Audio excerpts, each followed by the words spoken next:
time because I know this is it's a very busy time of year. So we are going to record this meeting, just so you know, and that's for sending out to folks who didn't catch the meeting live. But I wanted to introduce a few team members who you don't get to see very much because they're behind the scenes, they're on email a lot. And if you are the person I call, if you could just unmute yourself and maybe say hi so that your face pops up for everyone else on Zoom, that would be great. And then we'll get into the meeting agenda. So MJ, I'd love for people to finally see your face. You're the person we say hi to all the time via email. Nice to see everybody. Hi. Thanks for joining.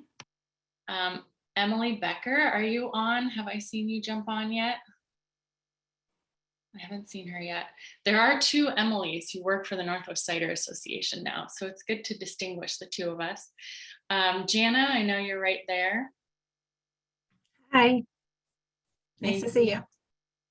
And Michelle, I saw her jump on at some point. Hello, everybody. Hi. And then we've got some board members as well. Scott is here. Hey everyone, thanks for coming. Good to see you all. Scott's our board president, and Kristen Fix is here, who's our board secretary. Hi everybody.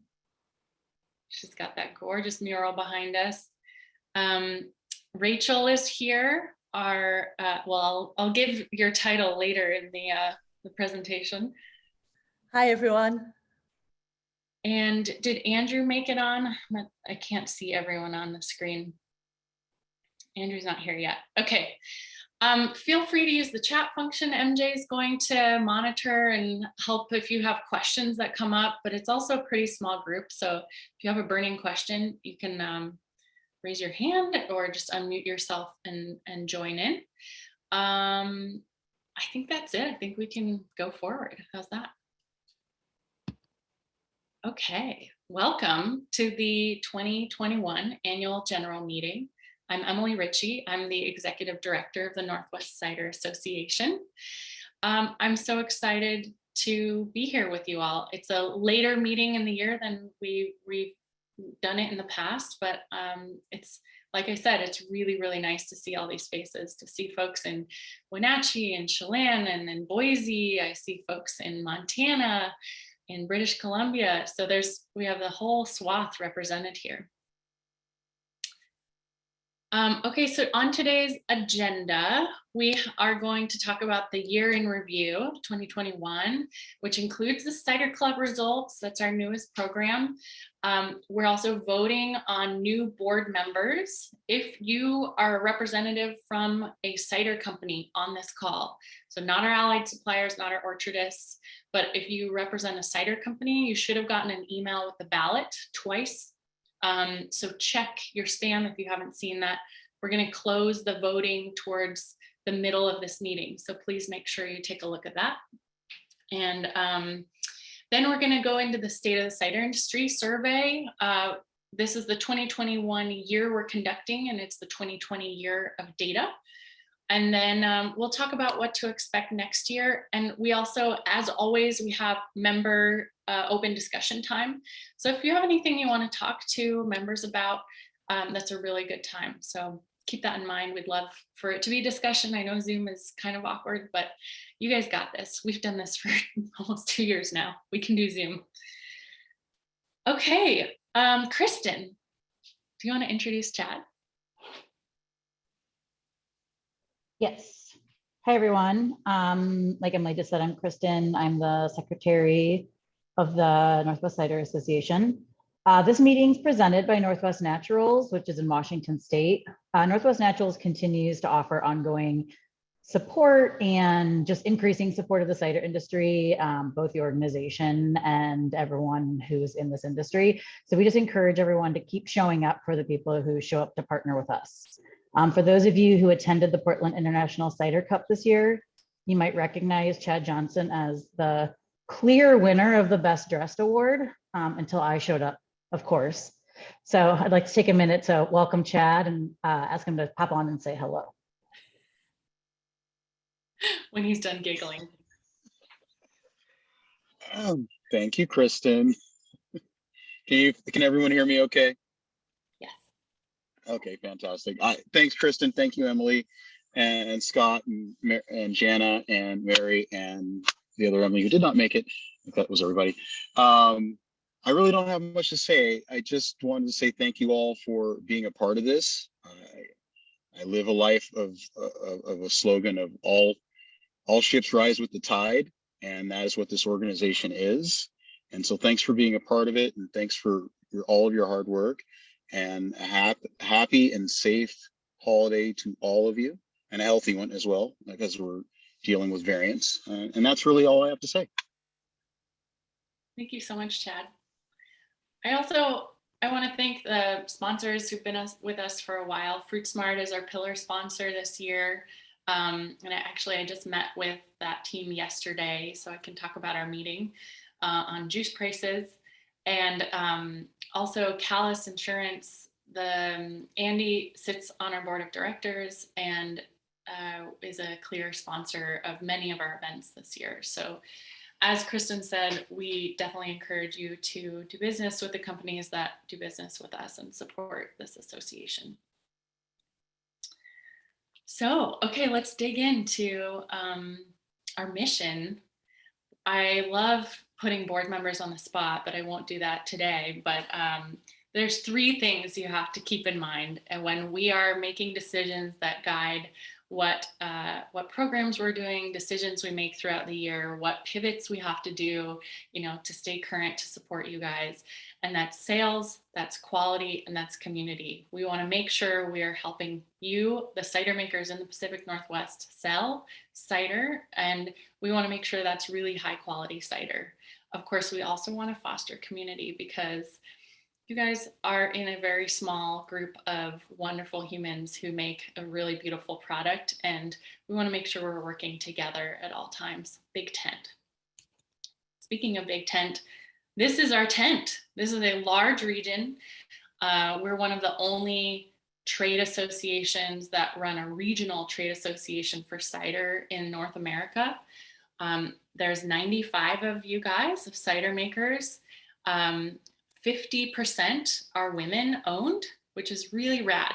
And it's so much better than beer. I'm really, really proud of that. We're also diverse in size, in the location of cideries. You can see we're really spread out. The styles of ciders that are being made. Some of you guys have orchards, some are more urban. So there's a lot to see there. We also, of course, our membership is made up of 70 plus allied suppliers. We've got many of them are sponsors keeping our programs going.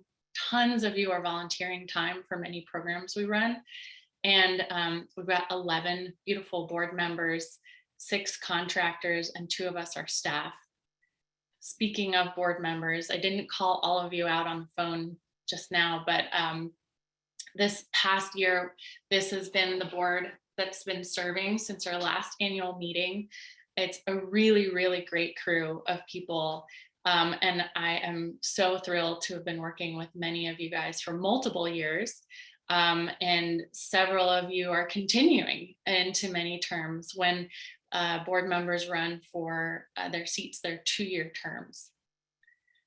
So thank you to our board members. Thank you, MJ, for all the work you do. And I'm going to turn it over to Scott, speaking of board members. I think he's dressed the same as in his picture.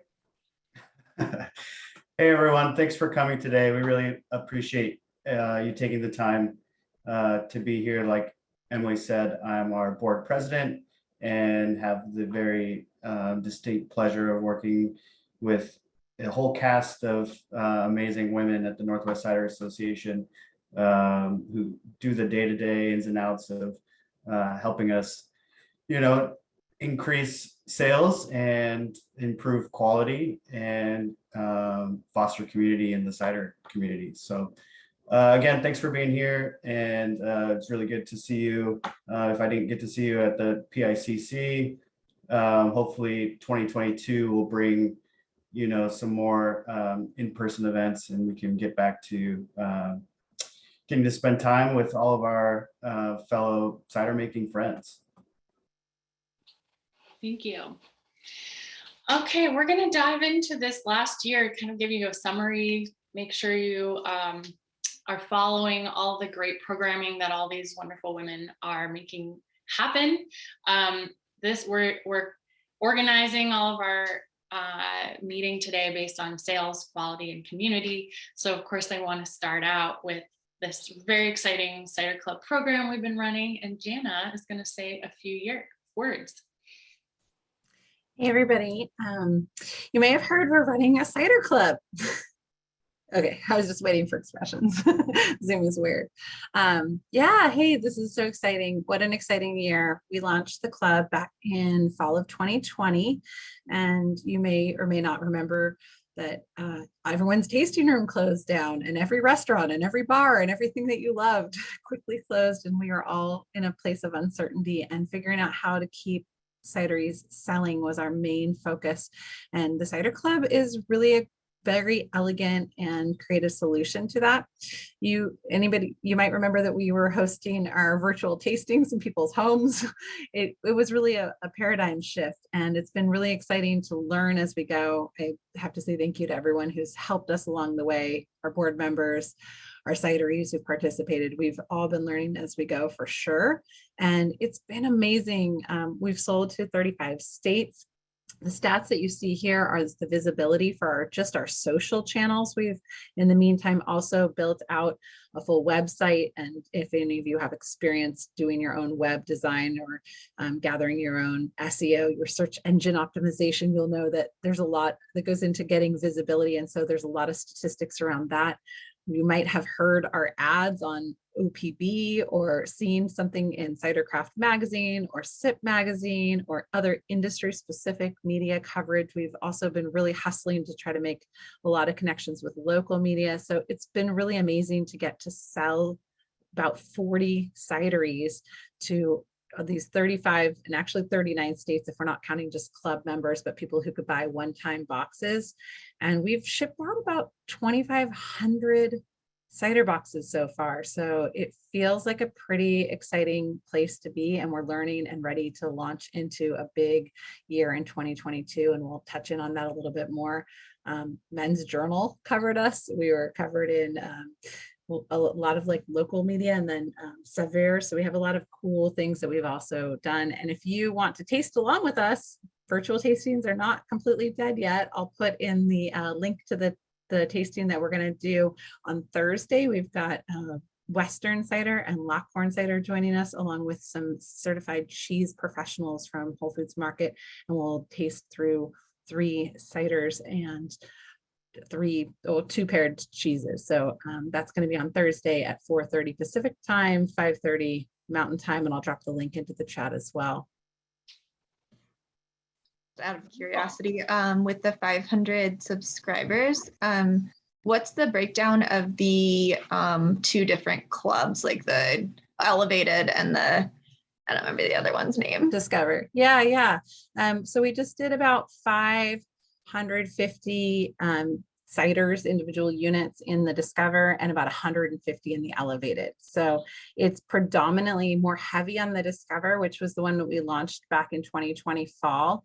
And then we do have, just to make it extra customizable, maybe confusing if you're trying to track the details. So there's also the option to order both Discover and Elevated. So that's actually been the fastest growing segment. And then you can order double on the Discover box. So some people will get they'll get every cider in that box ×2 for a full case of 12, if you will. So 4 different options, and then folks can join and they can be members, and they can, stay in for a quarter or ongoing, multiple quarters on. I've got a couple open subscriptions for my sisters that I just haven't stopped. We'll just let them keep getting cider as long as they're happy about it. Or you can just buy a one-time box. So there's a lot of different configurations, and we have different folks kind of at each different interval, which is great because then people could try it out if they're not ready to fully commit to an ongoing subscription. Yeah, I should have offered to take any questions if people have other ones. Thanks, Molly. Thanks for sharing your cider with us this season. Yay. Okay, and on quality, of course, there's the beautiful photo of Chad. Really, he brought it when we asked for best dress. He brought it.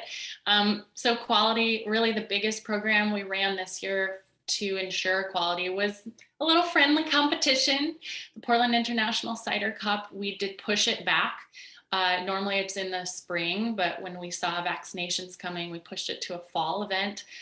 We were able to have judges in person, and we were able to have the awards party in person as well, which was really wonderful to see everyone there and recognized for the hard work that you've been doing the last year and producing beautiful ciders. We had 165 entries, 45 or so, no, 20, yeah, 45 or so were awarded. So 27% of the entrants did receive medals. So it's pretty strict. We really try and make sure it's not a participation award.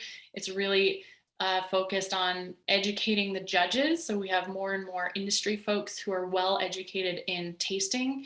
And then every single judge is writing 1-page feedback on the ciders. So usually every cider has 3 different judges sending feedback back to the maker so that you know what the judge is tasting and what you're seeing. So it was really lovely event, and it just happened a few weeks ago. If you didn't catch the winners in our news on our website, you can see that Sea Cider took home the cup again this year, which was really exciting for their bittersweet, and Two Towns was runner-up. Congratulations. There's a whole list of medals on our website.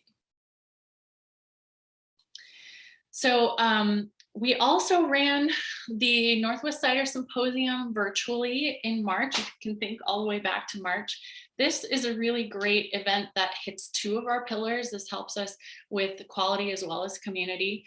And it's really an event that's designed for attendees to learn, grow, and connect. And this was something that the board was just dreaming about 2 or 3 years ago.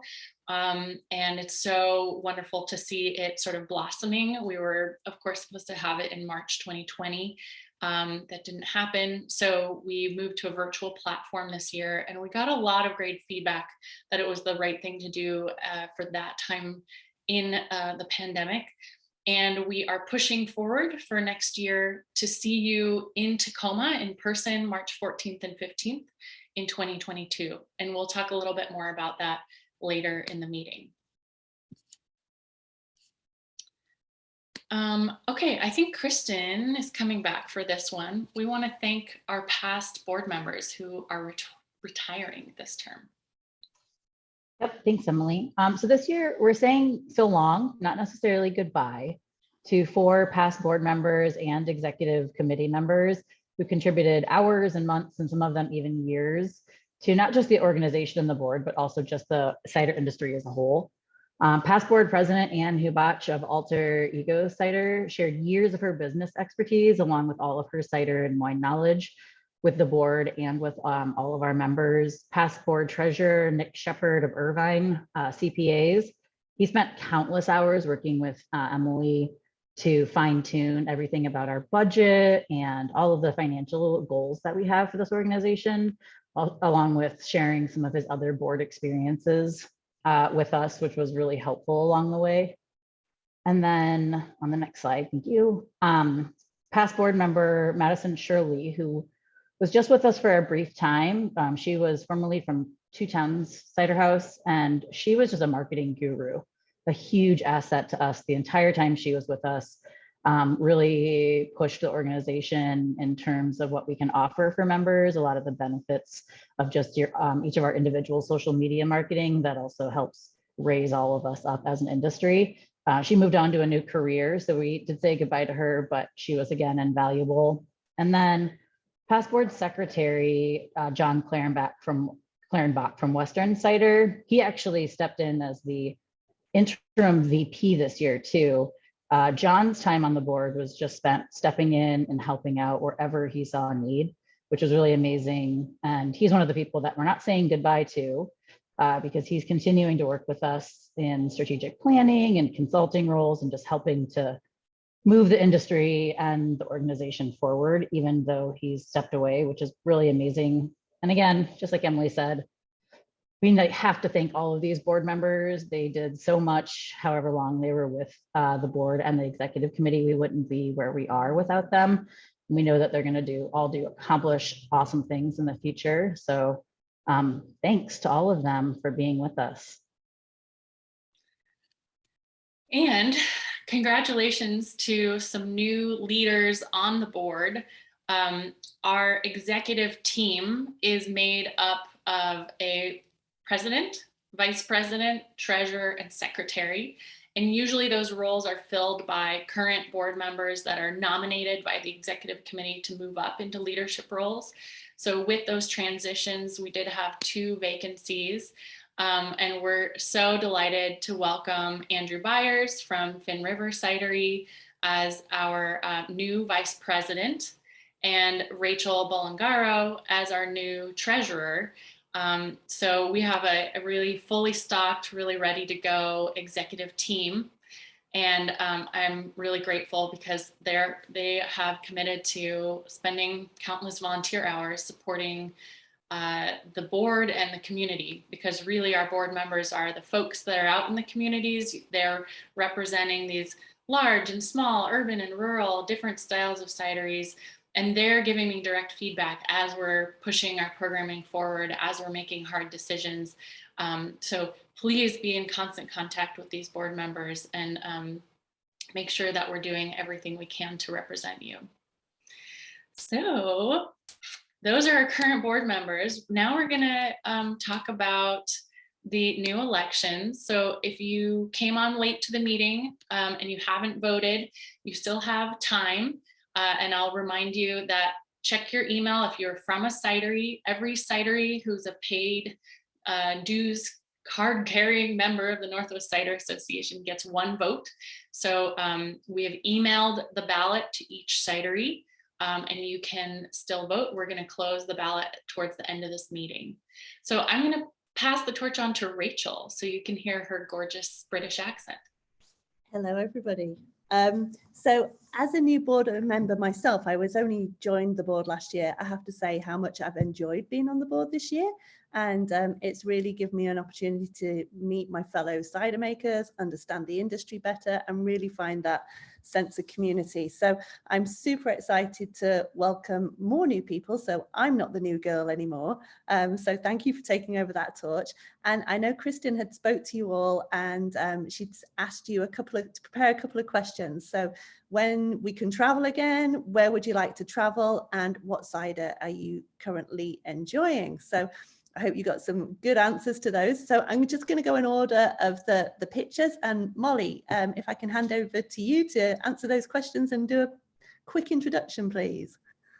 Yes, hello, I'm Molly. I am in Boise, Idaho. I am a co-owner of Merriweather Cider Company.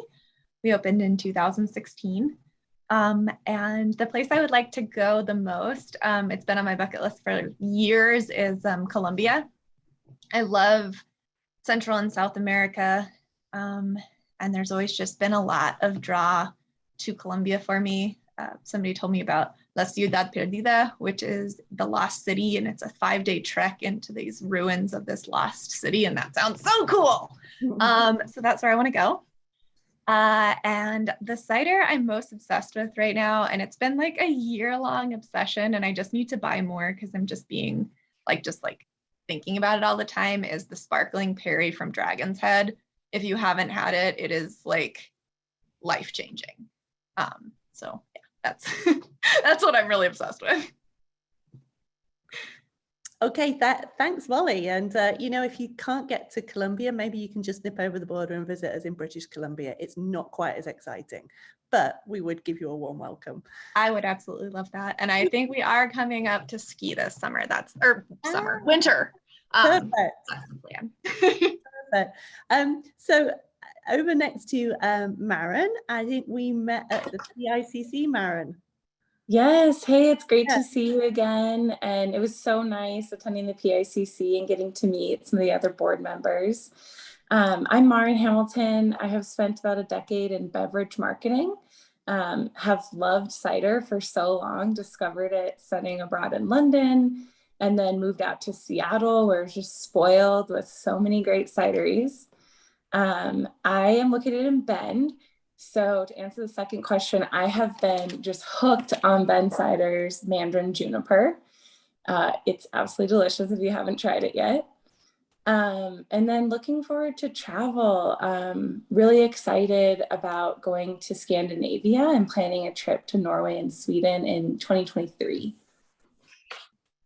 Nice. Yeah, I think we're all trying to scratch that travel itch right now, hey? So thank you, Marin. Always handy to have a marketer on the team because we know lots about making cider, but we don't necessarily know lots about selling cider. So it's great to have a specialist there. Next on my list is Jose Gonzalez from La Familia Cider. Are you on the call, Jose? Rachel, yes, I am. Buenas tardes. Good afternoon. My name is Jose Gonzalez. Our family, my wife, Shawnee, son, JJ, and daughter, Jazz, we're all co-owners of La Familia Cider. And we're based out of Salem, Oregon. Opened our tap room last year in the middle of all that craziness. Traveling is, it's a good question. One place I've been wanting to take my family is to Mexico City. That's where my family's from. I visited there several times with my parents, but my youngest ones haven't been there. So we want to go back to Mexico City. And, as far as a favorite cider, I mean, this might not be the same answer to everybody else, but my wife and my son are the ones that really do a lot of the sampling and tasting of other ciders. But I happened to go to our tap room last week, and we had so many, because we have 29 taps. We have 4 of them are ours. The rest are other people's cider and craft beer. But since there were so many options, I decided to have our guayaba. And as I was talking to that person, I tasted ours and I go, wow, that's really good. So I fell in love with our cider again. I mean, it's to be able to enjoy it with somebody in a social setting, it just felt good. Maybe that's why I taste it just a little bit better, so. That's a great story. We always say we never get to sit down and enjoy our cider. We're always drinking it out of a hose and it's flat and warm because we're just checking the flavor, right? Good reminder to actually sit down and enjoy your own product sometimes. Welcome to the board, Jose. Great to have you on board. And then finally, we've got Luann Casares from Two Towns Cider House. Are you on the call, Luann? I am here. Hello. Thank you. Hello. My name is Luann and I am with Two Towns Cider House and here in Corvallis. And to answer the question of where I would like to travel, it's so hard for me to choose a favorite because I want to go everywhere and I want to go all the places that everyone just mentioned. But if I really had the choice, I would go to Kauai right now because Kauai is kind of a restful place for me. And that's where I like to rejuvenate. So that's where I would choose.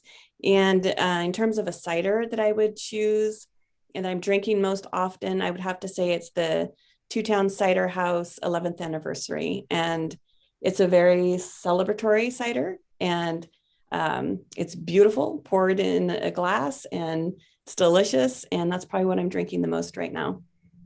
It's a pleasure to be here with you today. Thanks very much, Luann. I'm really looking forward to meeting all of you at our board retreat coming up. And can't wait to work with you. So thanks very much for your introductions. Emily, so I'm going to pass it back to you. Wonderful. Thank you, team. It's so nice to pass the mic. And just to remind you guys how this works, it is a democratic system of voting. And the board did a lot of the heavy lift vetting candidates for you this year. So we do have 4 open spots for these 4 candidates. So we are making it easy on you and asking you to ratify these nominations.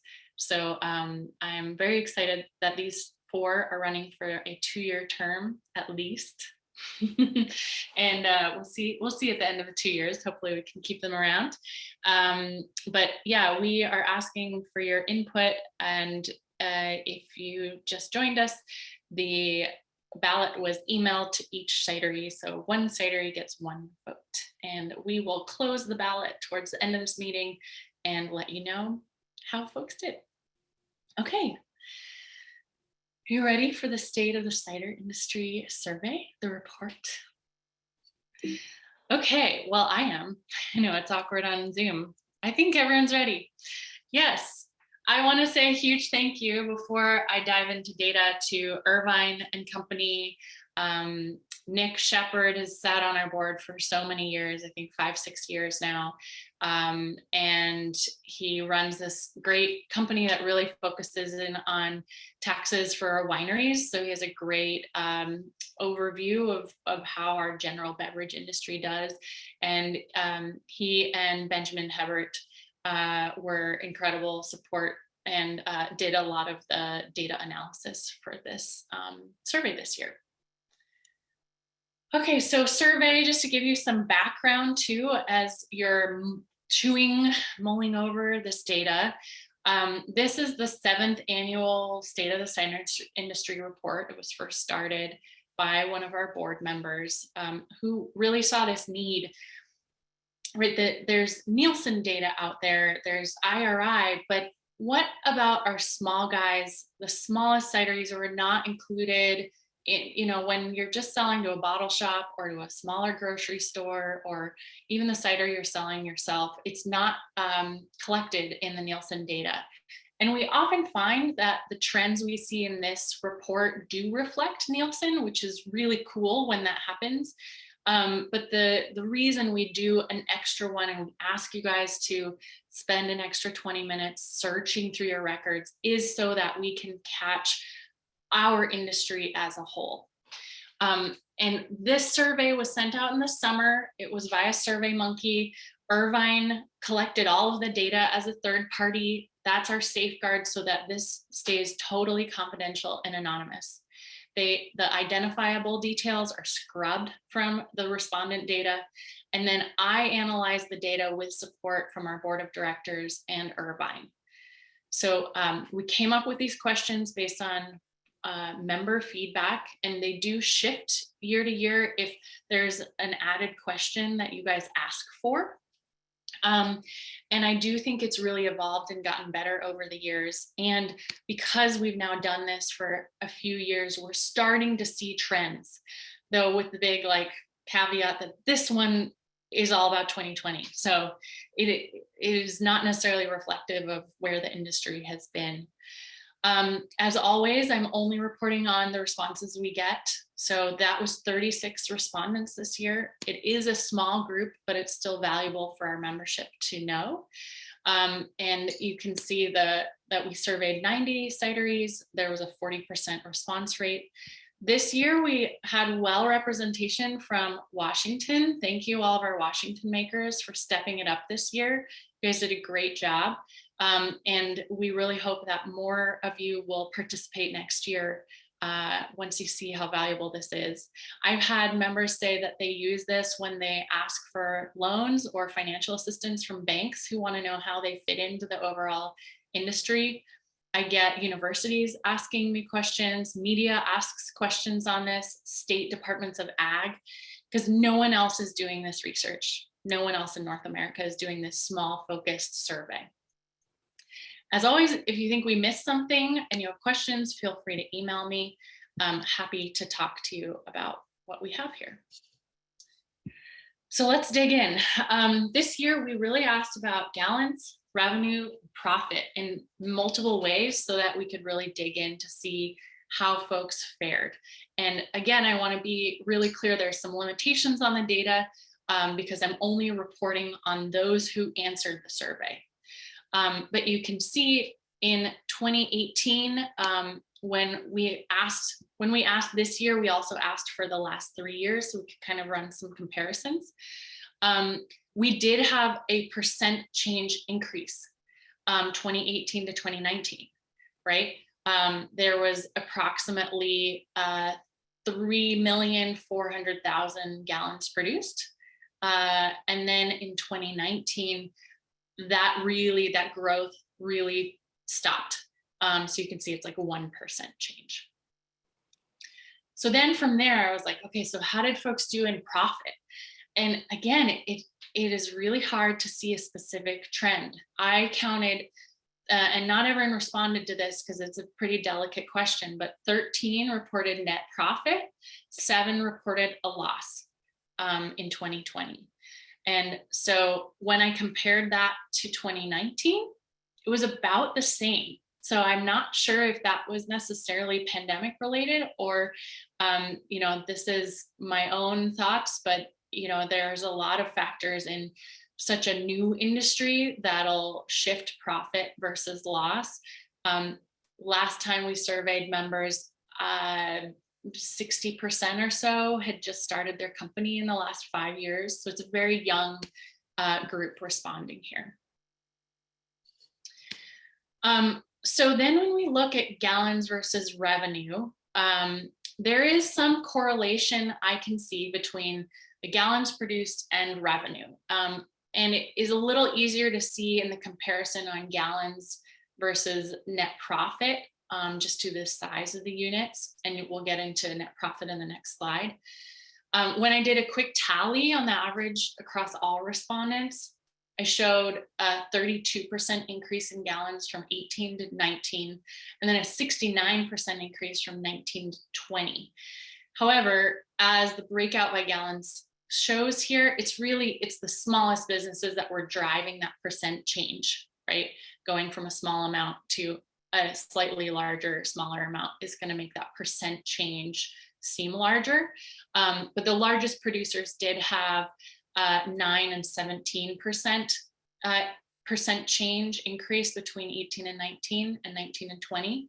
And it's worth noting that those in the bucket that I saw the most significant decreases between 19 and 20 were producing between 25,000 gallons, but less than 100,000 gallons. And I will also give you a caveat on these graphs. I've scrubbed the largest cideries from this to maintain their anonymity. So then we look into gallons versus net profit. And so there's, it's 2020. It was such a messy year and it's really inconsistent, which drove me insane as I was analyzing this data for hours. But we can remember 2020, some people made money, some people were closed all year. There was this wide variety of responses I was seeing. More typically, the themes, there are themes that I'll get in previous years of analysis, but I really struggled here. And we struggled, right? We all had 17 different emotions throughout 2020. But so based on the data that I had in front of me, it looks like a little over half of our companies producing less than 10,000 gallons turned a profit. All companies that were producing at least 100,000 gallons had a net profit in 2020. And again, I've kept our really largest companies off these graphs because there's so few. I didn't want to reveal any data, but they were part of that group turning a profit. Then when you zoom in to really see what's going on with the smaller businesses, those making under 50,000 of profit or 300,000 of revenue, there's just not a pattern. So it's really hard to tell a story here of what's going on. For comparison, in 2019, overall profit for this industry was really affected, when I look at aggregate numbers, affected by one larger producer. And the total aggregate number was down by almost $400,000. But then in 2020, it was up by $1.5 million. So when I removed the largest producers, that could really shift these numbers. And when I say largest, those producing over 100,000 gallons, there was an overall aggregate loss of $200,000. Then we get into revenue versus profit. So in comparing data between 2019 and 2020, I'm seeing the greatest percent growth numbers in the smaller producers. Those making over 3 million and above in revenue reported increases in revenue between 2019 and 2020.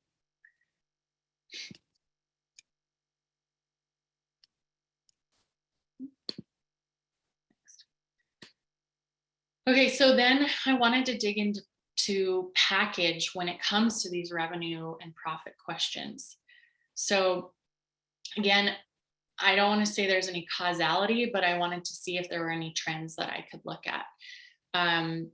So among the 36 respondents that we had, those making less than $10,000 in profit were bottling a lot, 55%, and they were kegging about 40%. There was not very much in cans. Then when you go into the middle grounds, the profit between 10,000 and 50,000, you start to see a shift. There's about the same in kegs, but you're starting to see a few more in bottles or in cans. So the bottle percentage went down to 49%. And then when you look at those making the most profit, over 50,000, it's much heavier in the cans. It's 64%. Keg, it was about a quarter, and then there's some bottles in there.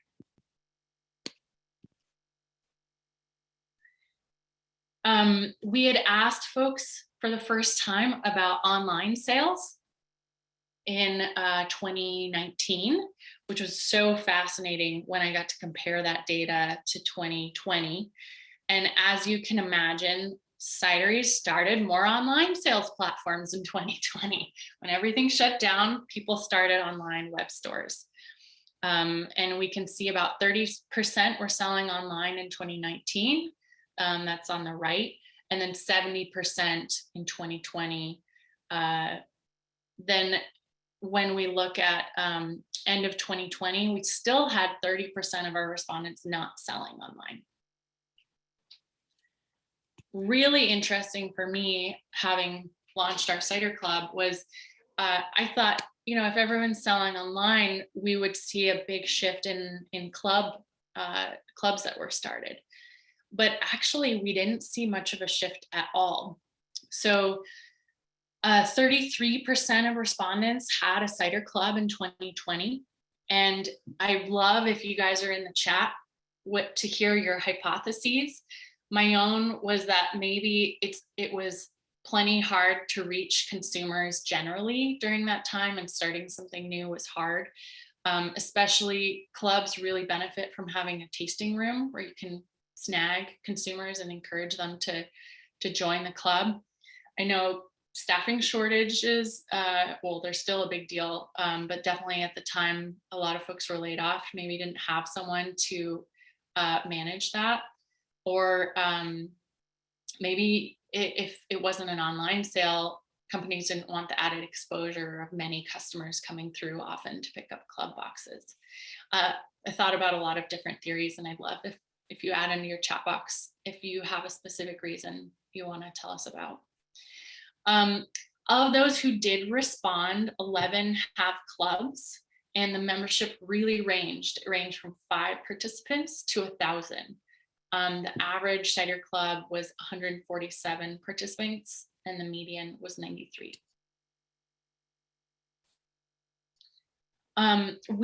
This was maybe the third time we were talking or asking about wages on an hourly basis. And this year we separated the dollars, the categories into Oregon and Washington, Idaho, Montana, and British Columbia.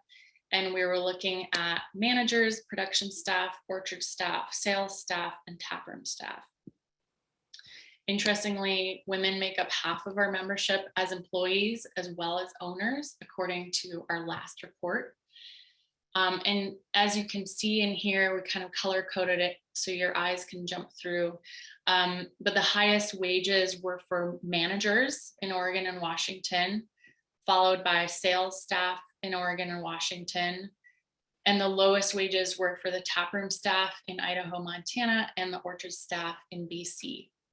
And as we ask these questions more and more, I will be watching for trends in the future.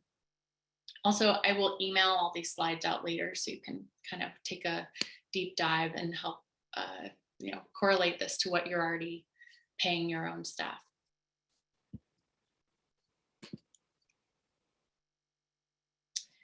So this was a new question on request from one of our members who said, I'd really like to know when you're asking about hourly wages, also about benefits. What do you offer?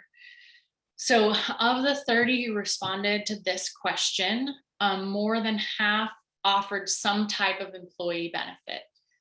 The most popular was health insurance. That was 43%. You can imagine those are the American respondents, not our British Columbia respondents. Paid time off was the next largest at 23%, and a 401k contribution at 20%.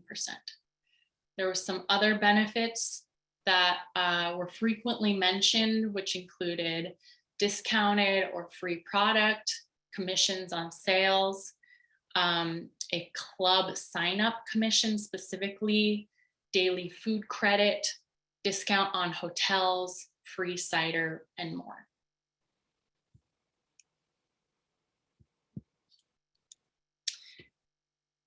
Then we also, since 2020 was such a strange year, we wanted to get at how much government assistance really helped folks keep their businesses afloat. So we asked about any sort of government loan or financial assistance. We listed quite a few, but then there was open space to add in other. And so you can really see quite a few folks participated in many of these options. PPP was very popular, the EIDL loan. Many of the local and provincial financial assistance ended up being in that other section. And you can see on average, cideries received about $80,000 in relief.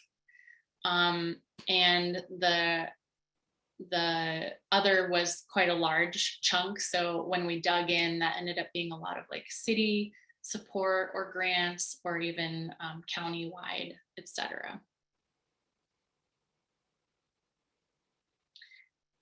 One of my favorite questions to ask every year, and we've been asking many years now, and what I saw when we first started asking about what people are paying for heirloom apples.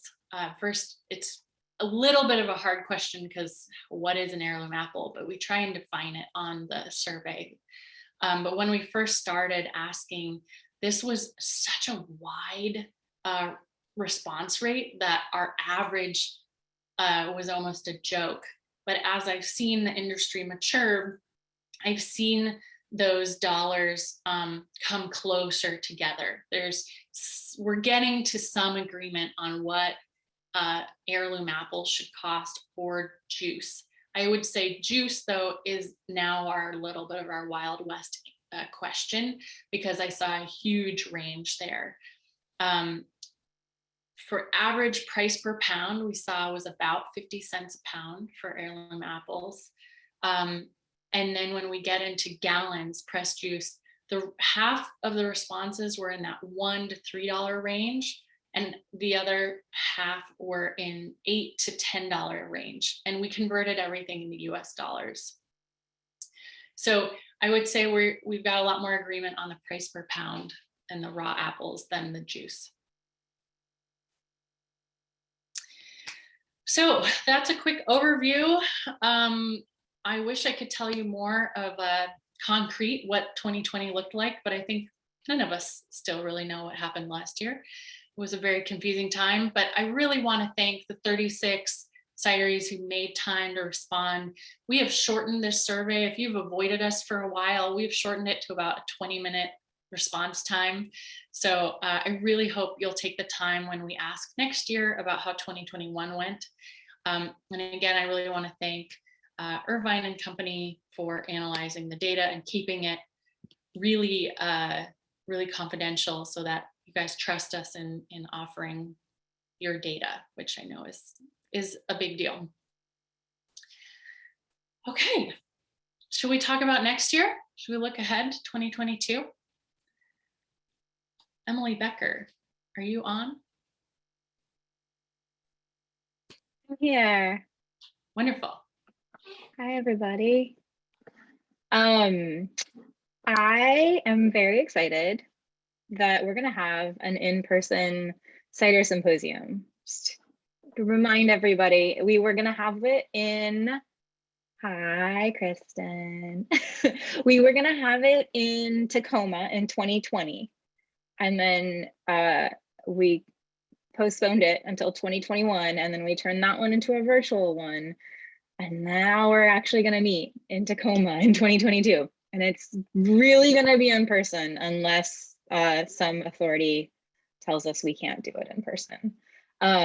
So that means it's not going to be maybe exactly what we want, but we're going to roll with it. We're going to make it awesome, just like you guys have been doing for, I don't know, has it been like 10 years now that we've been in the pandemic, just figuring things out as we go and making it safe and awesome for everybody. But we're very excited. Registration is open. And I encourage everybody to register before January 15th. On January 15th, all the registration rates are going to go up $50. So you definitely want to register earlier. If you are interested, we have some scholarships available this year. That might be for yourselves, that might be for your people that you work with or people that you know. Please get the word out that we do have some scholarships available, and they're specifically targeted for the pretty broad category. So anybody who grows fruit that can be made into cider in Washington State. So you have to live and grow fruit in Washington State and either sell to cideries or want to sell to cideries, or it can be somebody who makes cider out of their own fruit. People of color and women who work in cider. So anybody in one of those giant categories is welcome to apply for a scholarship. There is a very quick application process, and we're just going to award those scholarships based on when people submit their applications. We don't have very many scholarships so far. So if you know somebody who might want one or you would like one, please apply soon for those. So I'm just going to give you like a few details about the symposium. It shouldn't feel very unfamiliar because it's really similar to what we were planning to do in 2020. So a lot of it you've probably seen. But we're going to be in Tacoma for 2 days, Monday, March 14th, and then Tuesday, March 15th. It's a little bit confusing because the symposium is on the 15th.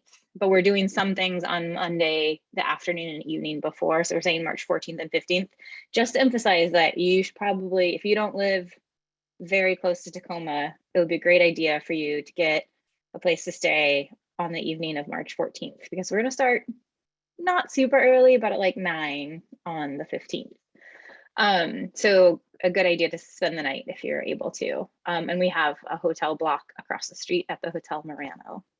I don't actually know how to say it. I should figure that out. Okay, so on the 14th, we've invited all of our allied supplier members to participate in the trade show. And the trade show is going to actually occur on Tuesday during the symposium. But so I don't know how many allied supplier members we have on, but that Monday is your day to come and get set up for the trade show.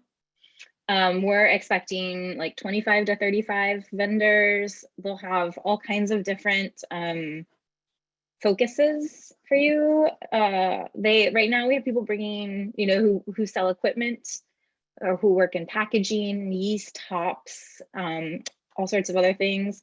If there's something else that you are particularly wanting to get good connections for, please let me know or put it in the chat now. And we'll see if we can't encourage more vendors for that particular role. We have a few people who are like kind of interested. So if I could say, hey, I have 2 cideries who are very interested in learning more about barrels, then maybe they would decide to come. And then the other thing that's happening on Monday is we're having a tasting. And so this is a little bit different. I'm going to explain it. Hopefully it makes sense to everybody. It's a two-part tasting. The first part is specifically for buyers and media and influencers. We have a list of about, I can't remember, I think it's like 1,000 people that we'll invite. I think probably like 75 people will come and we're hoping that they will meet you, taste your products, and then put you on their shelves. That is our goal. Or on their have a tap handle, or whoever they are.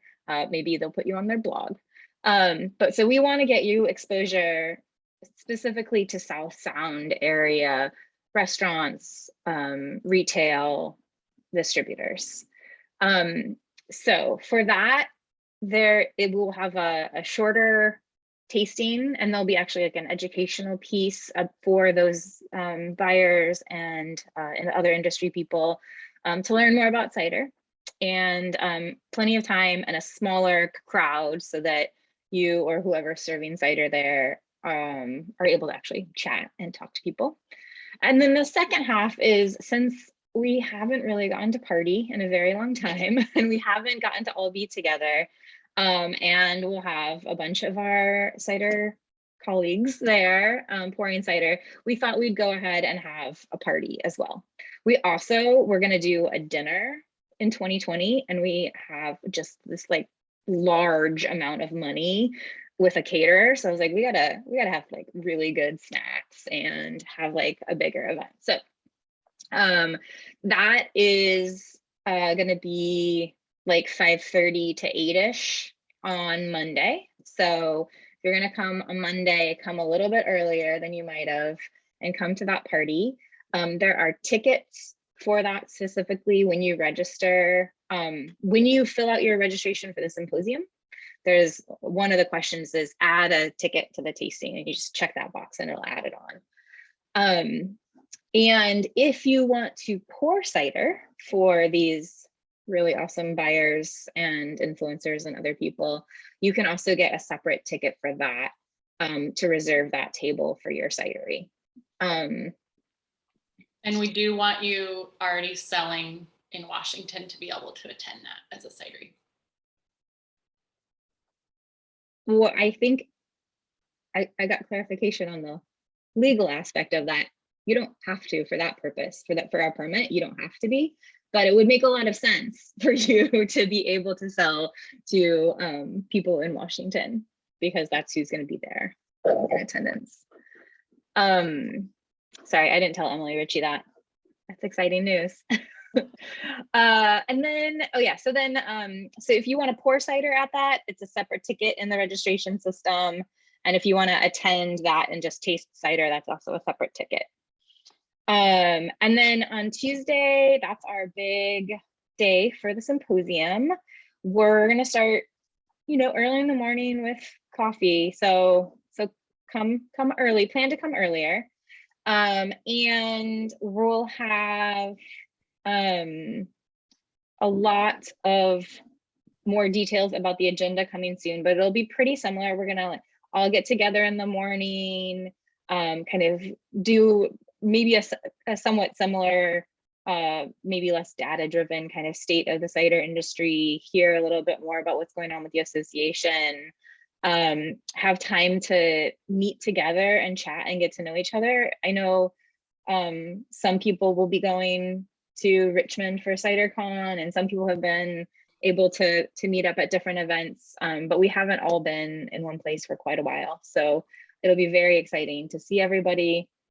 And then there will be 3 rounds of workshops, and we're still working on the details of those, but there's workshops targeted towards people who are making cider, people who are selling cider, people who are running cider businesses and other businesses, and then people who are growing apples for cider. And we'll get you, that's all gonna hopefully come together in the next few weeks. So we'll get you lots more details about that. And then at the end of the day, and I think something that's really, really cool for us is we're gonna have this trade show, lots of time to meet with people, chat about what your needs are, meet with all kinds of different vendors. And Aiden asked mechanical harvesters. I don't know anybody who sells those, but if you if you know of any, I will ask them to come. Yeah, and then at the end of the day, we have an awesome cider happy hour sponsored by the American Cider Association. Thank you. And some time to hang out, and then hopefully go explore and check out all the cider related everything that's around Tacoma. And that's it. And then on this slide I have some specific details of things to remember, like January 15th is a big deadline, so get that in your head. That's when early registration ends and registration rates will increase. It's also the deadline to get a ticket to reserve that table for pouring cider. It's also the scholarship application deadline. So lots of deadlines there. We want everybody to get their hotel reservations made by February 17th. We don't have a huge block of rooms, so we'll expect it to sell out. Please go ahead and get those reservations made. And then the final registration deadline will be March 4th, which should be easy to remember. That's it. Thank you. Jana, we're speeding right along. Jana is going to talk to you about what to expect for the Northwest Cider Club and how you can sell in a club. Sorry, BC makers, it's not legal yet. We're still looking at ways we can get around that or find a legal path. Yeah, so I wish we had that solved. I'm so sorry. Yeah. But yeah, 2022, we're super excited to continue to sell 4 quarters of Cider Club releases. So we've got our next Q1 of 2022 in queue, which is going to be featuring our Portland International Cider Cup winners. So we're good to go there. You should have seen an update coming your way that is going to welcome folks to put their hat in the ring, their ciders of interest on a list for June, for September, and for December of 2022. So we'll do 3 more releases in 2022 that we'd love to hear from you on. And if you have things that you are really like, this is going to be the thing, it's unique, it's awesome. We've got some great brainstorm ideas on what topics we'd like to really feature. You might have noticed that we've been doing themes with the club. Some of them have been geo themes. Some of them have been more themes around styles or on varietals of different apples. So lots of different things that we can riff off of, and it will really in part be driven based on what ciders you want to feature. So definitely encourage you. I'll drop the link into the chat, and definitely encourage you to let us know what you're interested in. And if you are into making something creative, if you've got something that you think would be a cool one-off or a small batch, definitely excited to work with you on that. And it could be something that you could produce, and we could launch it out into the world with club, and then you could continue to sell it. Happy to chat with you more specifically. And if you go through this form, you'll see all the details with regard to kind of the quantities and the timing and some of the nuances. But if you have specific questions, absolutely feel free to hit me up. We're doing, as just to recap, we have 10 ciders per quarter. So the 2 clubs, that Discover Club is 6 ciders. I'm going to call them mixed sizes. They could, some of them are 12-ounce cans, 16-ounce cans, some of them are 500 milliliter bottles, could be a 375 milliliter bottle. And so we have 6 different ciders that can be featured there, and then 4 ciders that can be featured in the elevated box, which is 750 milliliter ciders. And so we've got a lot of opportunities, and we will be open for those submissions until January 15th as well. So the easy date, you can remember it both for Symposium and for the Cider Club.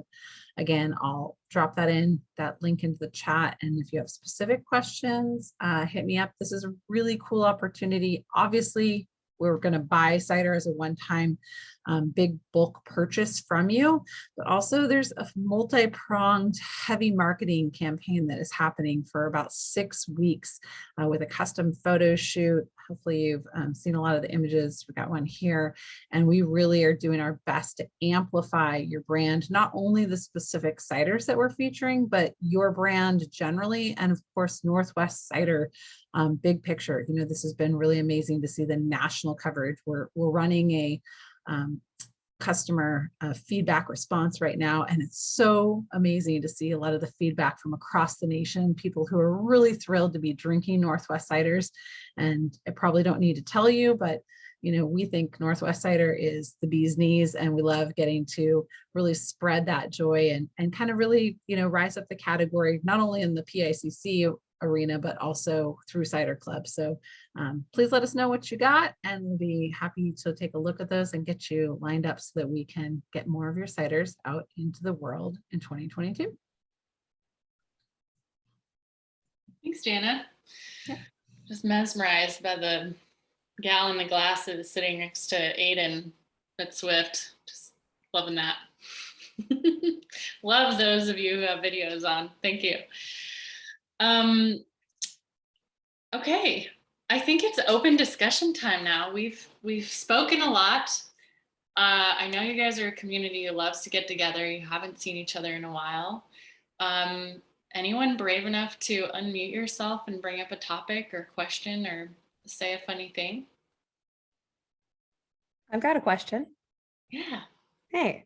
Hey, it's Caitlin with Yonder Cider. I was wondering if the Northwest Cider Association has looked into anything like the Brewers Guild has for insurance. The Brewers Guild recently announced a thing where small breweries can all get together and kind of go in a group to get insurance at more discounted rates, which I know is something a lot of us struggle with when we're trying to get insurance for a small employee base. I was curious if you guys have looked into that yet, or if that's something that's been brought up in discussion. Yeah, we already have a plan for our Washington members. It's through the Washington Farm Bureau that you qualify for. And I can send those details to you and to everyone again, if you like. And we have been approached by another trade association in Oregon who wants to offer benefits as well. So that helps cover part of the territory, and it really takes a lot of staff time to run those things. So when we look at other guilds, what they're able to do, we've focused more on ROI on Cider Club this year. Okay, thanks. So Emily, I have a little piece that I just want to put out there. We have a link with a university in France, which is a kind of agricultural business university. And the students there, as part of their second year, have to do an internship in an English-speaking company. So I have some applications this year, and I'm probably going to take another French student this year. And I've done it before, and it was an awesome experience. So these kids come over, they work in your cidery, they're looking to get exposure in agribusiness and get some training and develop their English. And their English is already a pretty good standard when they come over here. The girl we had was able to serve in our tasting room straight away. Yeah, it's a really great experience for them. And we enjoyed opening our family to this girl that came over. So the downside is they live with you. So it's a bit of a risk, you know, you kind of hope you're going to get on. But they live with you for 3 months and they work for you. And it's pretty much like the Woofer program, but these kids are doing it for marks because you're writing an assessment for them at the end of the year. And if you don't give them a good assessment, they don't pass their course. So they're super keen and super motivated. And I say it was a really great experience for us. I've got like 6 kids that would like to come over here. I've only got space for 1. But if anybody is interested in opening up their cidery in their home to a French student, please connect with me and I can put you in touch with the right people. It doesn't cost you anything. They sort out all the permits and the health insurance and everything. All you have to do is provide their board and lodge. So it's a win-win. That's so cool. I went to a French school growing up and we had a lot of French exchange students throughout the years. I never considered it could happen with a cidery. That's a great idea. Yeah, they're so excited to be doing something like this. It's a great opportunity for a young person. So yeah, I encourage everybody to have a think. And if you would like to message me, please get in touch. I'd like to push a seed or plant a seed. I have been working with Dr. J, and she was a speaker at CiderCon a couple of years back, and is an ambassador of the Craft Beer Association, or the Brewers Association, I should say. And they pushed out this mentorship program, which seems quite intricate, and has folks participating for various, 2-week sessions here, there, and the other place throughout the entire business of beer making. And I was curious if we couldn't begin a conversation, maybe here, maybe it's on the national level, we'll see how that pans out, on creating a mentorship program that is broad-based across this idea of the cider industry. And I threw the link into the chat as far as what they're up to and their goals and their missions. And I think it definitely takes some work, and it's not just taking on an intern, and the burden is being spread across multiple organizations as far as the burden of, insurance and payroll and all of these things, but the burden of teaching and sharing experience with new folks into this industry comes down to us as member stations, so to speak, and thinking about that and wondering if more people are thinking it through and more people are willing for it, it would be an easier pathway for a trade association to push through.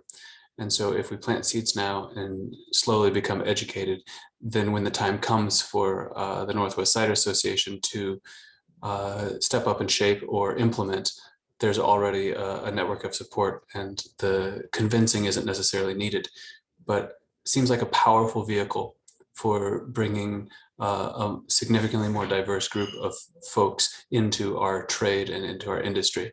And I just wanted to direct more people's attention to that and see what may or may not grow from there. Thank you. And I think Bridget stepped off early, but Sina was looking into internship programs. So I don't know if you've chatted with Sina or if there's any board members on. I think Two Towns is part of the Sina board. Anyone have further insights into that right now? I actually have a dinner with Bridget tonight. I can follow up and ask her.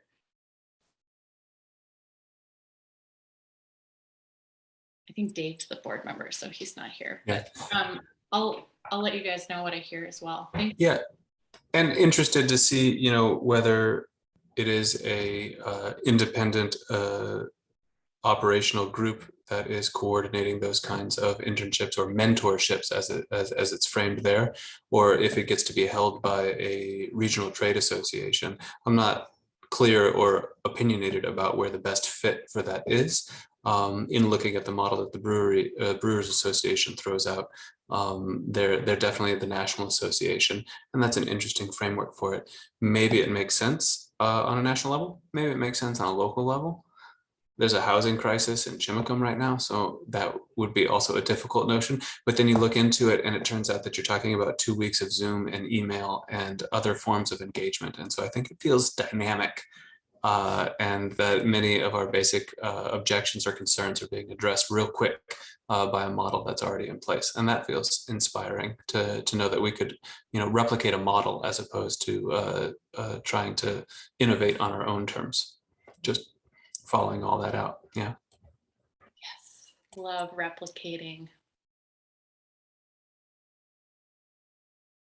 More space for other comments, thoughts, questions? Maybe this is just an extension of that, but I remember some discussion at the PICC about other sort of brewing integration that we might be able to, or I don't know what the best term for is it, piggybacking, but working with some of these other people on the beer side that have got bigger networks, bigger dollars, and maybe more experience doing things like running a giant competition. We've kind of borrowed on the BJCP guidelines, and I think there was some talk about wrapping into their training program and or, just using some of their resources to help us. Is there other integration that might be happening this coming year for, the brewing world and the cider world, or maybe the wine and the cider world too? Yes, actually, probably 6 months before the pandemic, I started a local monthly meeting with the other heads of guilds / associations in our area, or my area, so I could meet with like the Oregon Brewers Guild and the Willamette Valley Wineries Association, et cetera, to better replicate, aka steal their ideas. And that definitely paused. We were meeting monthly, paused during the pandemic, but we have better relationships now, and we're learning from each other on things like fundraising and programs that can support our makers. So yes, we are always in touch with them, and I'm often a little intimidated by the programs they run in terms of where their industry is. Like a beer auction or a wine auction can bring in a lot more dollars than what people are ready to pay for cider right now. But it's really nice for us to look ahead, and we're actually about to start a new strategic planning process among the board. Next month, we'll kick it off. And some of the ideas that are being floated around, we are taking from other industries, such as, one of my dreaming ones that it might not happen next year, but in a few years, is sort of replicating a Pinot camp where we really dig in and educate buyers that have some serious power on cider and get them excited about the category and maybe better informed than they often are. So we definitely have a lot of ideas like that floating out there that I'm not going to commit to yet, but that we're going to sort of chew on in our strategic planning process. Aiden, did you have any in mind specifically? Well, I guess that what I had heard about was that Pink Boots was kind of joining forces with the Palm Boots, which is, not Northwest Cider Association, I know specifically, but in particular, as we're looking at, all sorts of other things changing around us for costs, I'm just curious to get more help from the brewing side, because I know we're feeling more and more like a small player as a buyer out there lately. And so we're looking for people that have deep pockets and have crystal balls that look into the future a little farther, because they are paid to do that. So I don't know. For me, I'm more curious to just have the heads up from bigger people than us, like breweries that have a lot more at stake in the industry. So they pay for the data that we don't pay for, and have their eyes on some of the supply chain stuff out a year and a half, 2 years in advance, when we're all trying to scramble to get stuff for the next 6 months. So, I'm thinking people like Deschutes and larger craft regional brewers, but those are the people kind of in the Brewers Association that throw a lot of weight around. So I'm just knowing that they have that pull. And I know the same is true of the Oregon Wine Board, and they're one of my most frustrating, sort of other organizations that we give money to every year that does barely anything for us. So I know there's some out there that should already be pulling for us a little bit more than they should. And there's other ones that have a lot more weight behind them that are just, they're doing all these other programming things that we're kind of can copy and paste, which I think are great models for taking it on ourselves, but also just the idea of not doing it ourselves and saying, hey, can we just add a cider cutout for this, and can we join your ranks rather than doing it ourselves? Yeah, I would say also there's been more collaboration, at least in Oregon this year, because of the threat of the increased taxes. Cider taxes going up 2,000 or 3,000% this year. So the brewers, the winemakers, cider makers, distillers were working together really closely, and they still are. And Two Towns kindly put some money into that organization and PR campaign, basically. But that is a really great example of all of these industries working together to to find more of a middle ground than raising your taxes incredibly high in one go. And I think Michelle McGrath is on here as well. She and I met yesterday. I don't know if you want to say anything about the National Brewers speaking with you recently, Michelle, but that's another place where cider and beer can work together on a national scale. Hi, Emily. Thanks for the ping. I'm not sure that I'm ready to fully discuss it other than ready to drink canned cocktail equivalency is coming to a state near you at some point, and the cider industry will need to decide if this is something we oppose or support or stay neutral on. So if you have opinions on that or want to chat about the impacts that may have on cider, please feel free to reach out to me, and me and a board member can chat more about it. Beer's share was down significantly last quarter, and ready to drink canned cocktails are posed to sweep in and completely replace flavored malt beverages in the seltzer packaging format. So it's an interesting time.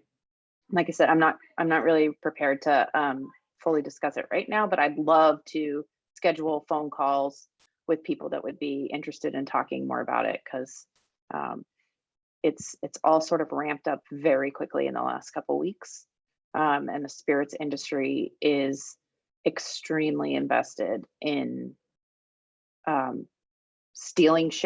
taking share from beer. Like that's their goal.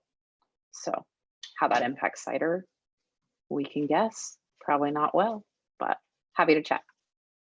Thanks, Michelle. Sorry to put you on the spot there. I just know you're a wealth of knowledge for our industry. And Michelle and I were actually in the car yesterday driving to a meeting with Fruit Smart. That's where we get to discuss nitty-gritty details between our busy days. And if I know fruit juice prices are incredibly pressured right now. And so we had a meeting with them. We've heard from you guys. We asked a lot of hard questions and we pushed them on some sort of price break or something to relieve these issues right now. And one of the things they did offer is to host a webinar or some sort of a meeting specifically to discuss juice prices and getting creative. Maybe there's some kind of bulk buying we can coordinate among the association. I didn't commit to anything. I wanted to get a sense from you guys if that's something you're interested in, or you can talk to me offline too if you want. But I know it's a really difficult situation right now.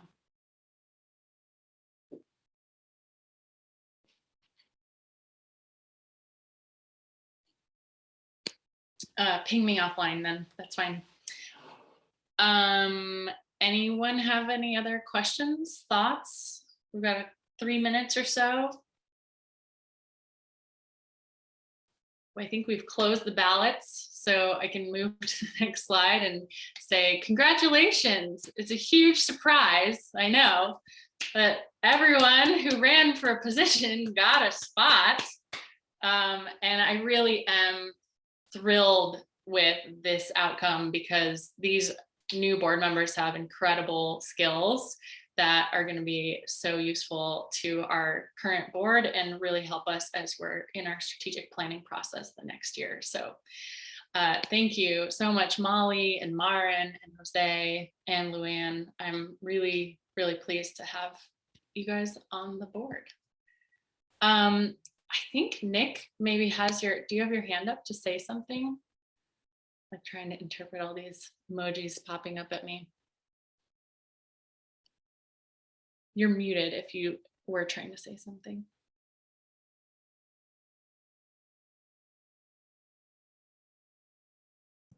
Hi there, sorry, I was trying to figure this all out. Can you hear me? I can't. Yeah, so speaking on supply issues, we've been struggling with getting bottles for the last couple of years. We've been buying our bottles from Waterloo Container, on the East Coast and shipping them all the way across the country. The bottles that we use are made by our dog, who just happens to have a manufacturing plant right here in Seattle and could easily make these bottles for us like 30 miles from here. But we only need 10 pallets of bottles of 750 milliliter wine bottles. So they only want to do a one-day production run, which I honestly have no idea how many bottles that is, but that's like 35 pallets at least. So if anybody's interested in maybe working together on a buy this year for bottles, you could save a lot of money having them made right here in Seattle, and we could probably figure out some way to have them picked up or delivered or whatever. So if you're interested, maybe just email me at Puget Sound Cider Company, or maybe somebody at the Northwest Cider Association might want to take this up and maybe work on a group buy for bottles. I think that can save a lot of money for a lot of smaller cider companies that don't buy container loads of bottles. So that's my thoughts.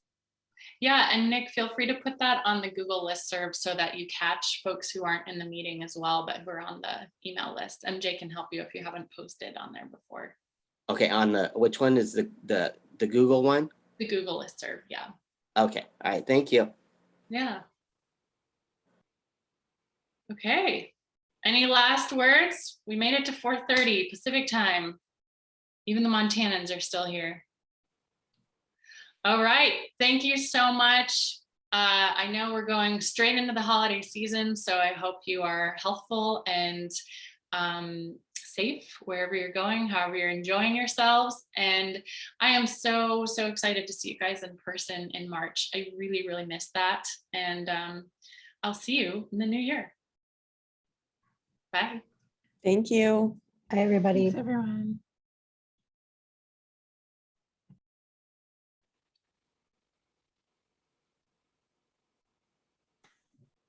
Thanks, everybody.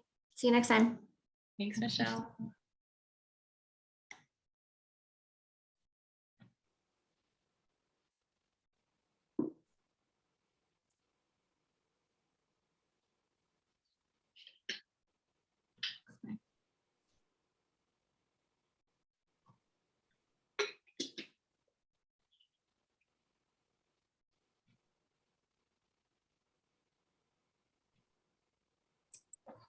Nicely done, Emily. Thank you. Thank you. Mhm. Great Sure. job. Person. Mhm. Real people. Yeah, real people on their screen. Sure. I mean, I try not to comb my hairs to make sure that I look real. It's not just a background. This is totally me. Isn't it the Boris reason for not combing his hair too? Rest it up before you get on stage. Seriously. I'm using my headphones to cover the bald spot. It's great. It's phenomenal. Multiple use. Oh, that's awesome. Yeah. Did we capture all the notes, Michelle, Jana? I wasn't really following the chat. I saw Andrew chuckling here and there, so I knew some good stuff was going down. I just, gosh, I look like I've been on the farm, excuse me, and no wonder I'm out in the snow all day. I just copied the chat into a Google Doc and it's sent to you and Jana. Thank you. Is there stuff in the chat that's worth saving? I mean, just to make sure we remember all the points that people brought up. Just in case you want to have a chance to look through it, Emily. Thank you. I'll look through. It's a little slim. You could have used more Andrew in the chat. You started off strong though, Andrew. We just did this working styles assessment. Jana, I think we've done it back from when you were part of the Fin River team, and it had to do with folks who, you know, like, are you expressive or a driver or an analytic or an amiable? And for the first time, I registered fully as expressive.